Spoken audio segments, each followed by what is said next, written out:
نحمده ونصلي على رسوله الكريم اما بعد فقد قال رسول الله صلى الله عليه وسلم ان الله فرض عليكم صيام رمضان وسننت لكم قيامه۔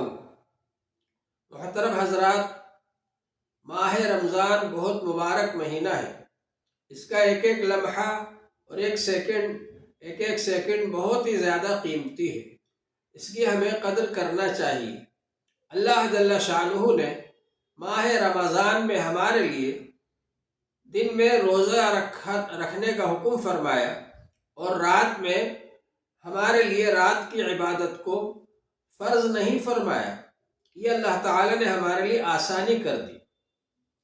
حضور پاک صلی اللہ علیہ وسلم نے ارشاد فرمایا ہے، من صام رمضان ایمانا و احتسابا غفر له ما تقدم من ذنبه۔ جس نے رمضان شریف کے روزے رکھے ایمان کے ساتھ اور اخلاص کے ساتھ ثواب کی نیت سے، اس کے پہلے سب گناہ معاف ہو جائیں گے۔ ومن قام رمضان ایمانا واحتسابا غفر له ما تقدم من ذنبه۔ اور جس نے رمضان شریف میں قیام کیا، رات کی عبادت کی، تراویح پڑھی ایمان کے ساتھ اور ثواب کی نیت سے، اس کے بھی پچھلے سب گناہ معاف ہو جائیں گے۔ اللہ جل شانہ نے رمضان کے روزوں کو فرض قرار دیا۔ ان اللہ فرض علیکم صیام رمضان، اور رسول پاک صلی اللہ علیہ وسلم نے رات کے قیام کو، تراویح کو سنت فرمایا۔ وَسَنَنْتُ لَكُمْ قَيَامَهُ۔ تو رات میں تراویح پڑھنا یہ سنت کے درجے میں ہے۔ حضور پاک صلی اللہ علیہ وسلم نے 3 دن تک تراویح صحابہ اکرام کو جماعت کے ساتھ پڑھائی، اور اس کے بعد آپ نے تراویح نہیں پڑھائی۔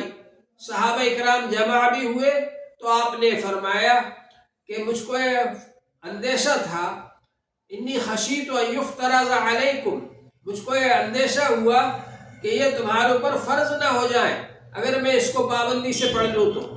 اس وجہ سے آپ نے اس کو چھوڑ دیا اور صحابہ اکرام اپنے طور پر اس کو پڑھتے رہے۔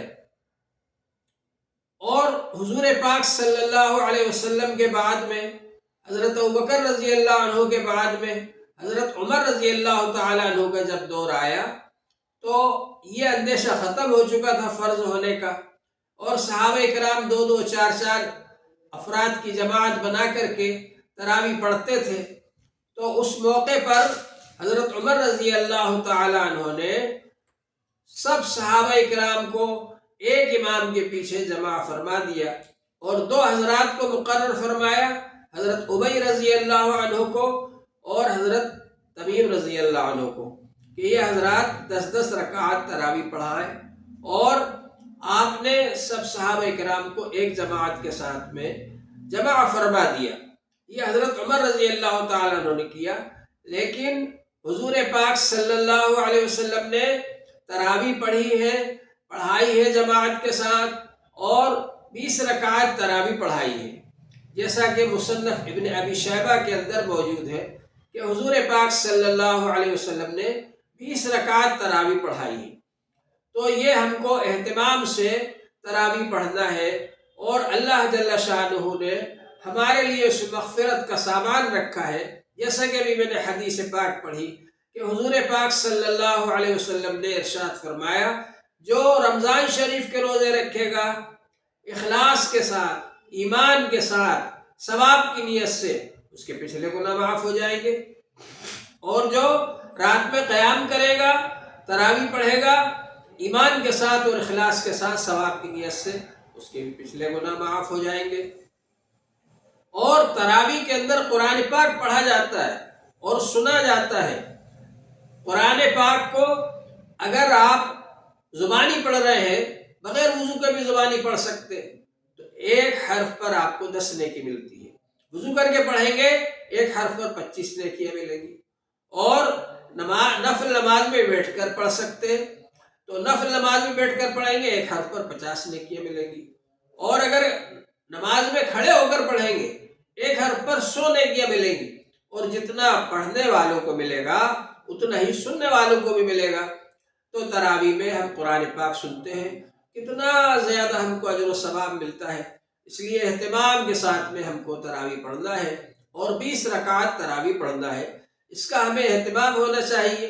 اور ایسا نہ ہو کہ ہم بیٹھ کر یہ باتیں کرتے رہیں اور جب تراویح میں رکوع ہو اس وقت ہم کھڑے ہو کر کے امام صاحب کے ساتھ شامل ہو جائیں، ایسا نہیں ہونا چاہیے۔ قرآن پاک جب پڑھا جائے اس کا سننا فرض ہے۔ اللہ جل شانہ نے ارشاد فرمایا ہے اذا قرئ القرآن فاستمعوا له وانصتوا، جب قرآن پاک پڑھا جائے تو خاموش رہو اور غور سے سنو اس کو۔ قرآن پاک کا سننا فرض ہے۔ قرآن پاک کے پڑھتے وقت جب قرآن پاک پڑھا جا رہا ہے اس وقت باتیں کرنا، شور شغب کرنا، یہ مسلمانوں کا طریقہ نہیں ہے، یہ کافروں کا طریقہ ہے۔ کافر لوگ یہ کہا کرتے تھے لا تسمعوا لهذا القرآن والغوا فيه لعلكم تغلبون، قرآن کو سنو نہیں بلکہ شور شرابہ بچاؤ تاکہ تم غالب آ جاؤ۔ یہ کافروں کا طریقہ ہے۔ مسلمانوں کا طریقہ یہ ہے کہ قرآن پاک کو غور سے سنیں، ادب کے ساتھ سنیں، عظمت کے ساتھ سنیں، تعظیم کے ساتھ سنیں، اور قرآن پاک میں جو کچھ ہے اس پر عمل کرنے کی کوشش کریں۔ قرآن پاک تراویح میں سنایا جاتا ہے کہ یہ تمہارے لیے قانون نازل ہوا ہے، اور روزے کے ذریعے اس پر عمل کرایا جاتا ہے کہ ہم کو کس طریقے سے عملی زندگی بنانا ہے، یہ روزے کے ذریعے سے ہم کو بتایا گیا ہے، اور روزہ ہم سے رکھوایا جاتا ہے تاکہ ہمارے اندر اللہ کا یقین پیدا ہو، اللہ کا استحضار پیدا ہو، اور ہم گناہوں سے بچنے والے بن جائیں۔ اور رمضان شریف کے اندر اگر کوئی شخص ایک بھی نیک کام کرتا ہے، نفل کام کرتا ہے، اس کو فرض کے برابر ثواب ملتا ہے، اور جو ایک فرض ادا کرتا ہے اس کو 70 فرضوں کے برابر اجر و ثواب ملتا ہے۔ اس لیے رمضان شریف میں ہم یہ تراویح یہ سوچ کر نہ چھوڑیں کہ یہ تراویح تو سنت مؤکدہ ہے، اگر چھوڑ بھی دیں گے تو کوئی حرج نہیں، بلکہ اس پر آپ کو فرض کے برابر اجر و ثواب ملے گا۔ اس لیے اہتمام کے ساتھ کوشش کریں کہ ہم پابندی کے ساتھ میں تراویح پڑھ رہے ہوں، پورے رمضان 20 رکعت تراویح پڑھیں اور تراویح کو نہ چھوڑیں، اور قرآن پاک پورا سننا یہ مستقل ایک سنت ہے کہ قرآن پاک پورا پڑھیں، تراویح میں پورا سنیں، یہ مستقل ایک سنت ہے۔ تو ان دونوں سنتوں کو ہمیں جمع کرنا ہے ماہ رمضان کے اندر، اور روزے رکھنا ہے اہتمام کے ساتھ میں۔ اور یہ جو ماہ رمضان ہے، اس ماہ رمضان کے اندر ایک خاص چیز یہ ہے کہ ہم کو زیادہ سے زیادہ صدقہ اور خیرات کرنا ہے۔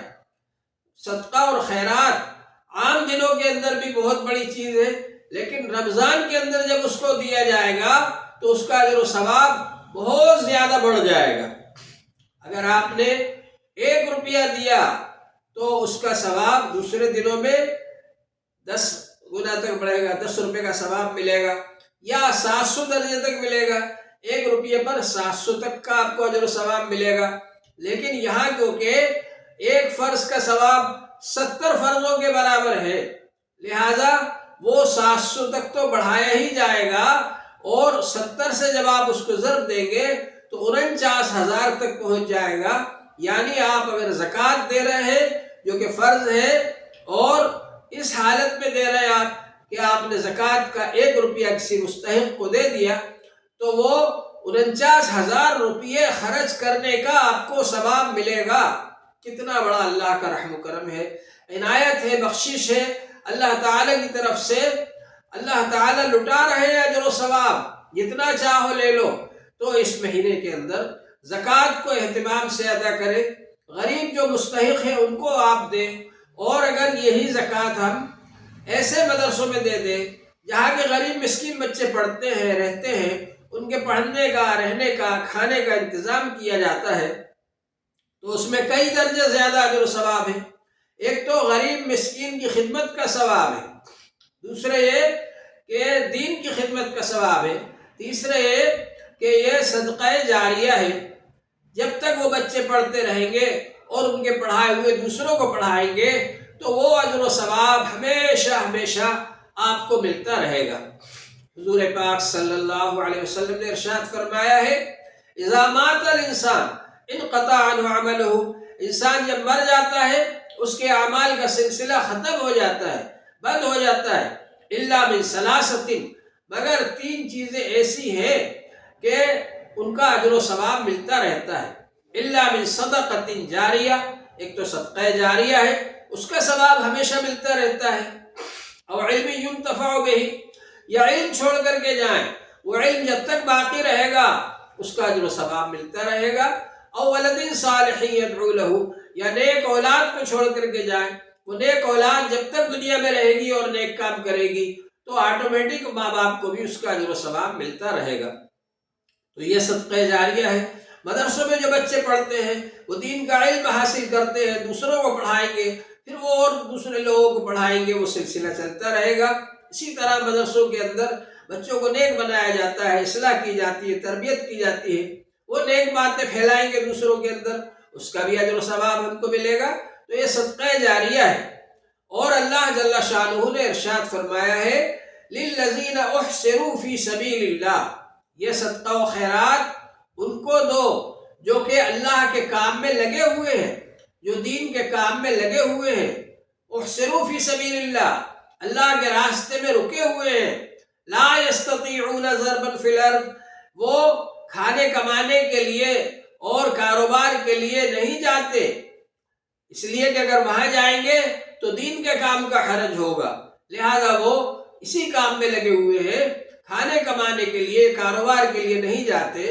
لا یستطیعون ضربا فی الارض یحسبهم الجاہل اغنیاء من التعفف لا یسألون الناس الحافا، اور وہ لوگوں سے لپٹ کر سوال نہیں کرتے۔ تعرفهم بسیماہم، آپ ان کو ان کے نشانات سے پہچان لیں گے۔ لا یسألون الناس الحافا، وہ لوگوں سے لپٹ کر سوال نہیں کرتے، اور ان کا یہ حال ہے کہ وہ اللہ تبارک و تعالیٰ کے کام میں لگے ہوئے ہیں۔ ایسے لوگ جو مانگتے بھی نہیں ہیں، اور اگر مانگتے ہیں تو لپٹ کر سوال نہیں کرتے اور دین کے کام میں لگے ہوئے ہیں، ایسے لوگوں کو دینا افضل ہے۔ مدرسوں میں جو مدرسے غریب ہیں، جن مدرسوں میں بچوں کے کھانے پینے رہنے کا انتظام ہوتا ہے، بچے حافظ بنتے، عالم بنتے، ایسے مدرسوں میں دینا چاہیے۔ اور پھر ان میں بھی بعض مدرسے ایسے ہیں جن مدرسوں کے اندر آمدنی بہت کم ہے اور خرچ بہت زیادہ ہے، ایسے مدرسوں میں خاص طور سے دینا چاہیے۔ دارالعلوم جامعہ محمودیہ خیر العلوم عرصے دراز سے چل رہا ہے کرود پر ماشاءاللہ، اور اس مدرسے کے اندر ماشاءاللہ تعلیمی ترقی بہت ہوئی، وہاں سے حافظ فارغ ہو رہے ہیں، عالم فارغ ہو رہے ہیں، مفتی فارغ ہو رہے ہیں، قاضی فارغ ہو رہے ہیں، اور وہ جا جا کر کے دین کے کام کر رہے ہیں۔ تو یہ سلسلہ چلا آ رہا ہے ماشاءاللہ، سینکڑوں کی تعداد میں وہاں سے حافظ فارغ ہو گئے، اور بہت سے بچے عالم کا کورس پڑھ کر دوسرے مدرسوں سے جا کر کے فارغ ہو کر آئے، اور کچھ یہاں سے بھی فارغ ہو گئے۔ اسی طرح مفتی حضرات بہت سے فارغ ہو گئے، اسی طرح قاضی حضرات بہت سے فارغ ہو گئے۔ یہ سب جا کر جہاں بھی دین کا کام کریں گے آپ کو بھی اس کا اجر و ثواب ملتا رہے گا۔ اور یہ تعلیمی اعتبار سے ماشاءاللہ بہت آگے بڑھ گیا ہے یہ مدرسہ، لیکن مالی اعتبار سے بہت کمزور ہے، اس کے ذرائع آمدنی نہیں ہے۔ تو آپ حضرات ایسے مدرسے پر خاص توجہ دیجیے اور اس کا خاص طور سے تعاون فرمائیے۔ ماہ رمضان کے اندر اللہ جل شانہ آپ حضرات کو جزائے خیر عطا فرمائے، اور ہم سب کو اللہ تبارک و تعالی ماہ رمضان کی قدر کرنے کی توفیق عطا فرمائے۔ وآخر دعوانا ان الحمد للہ رب العالمین۔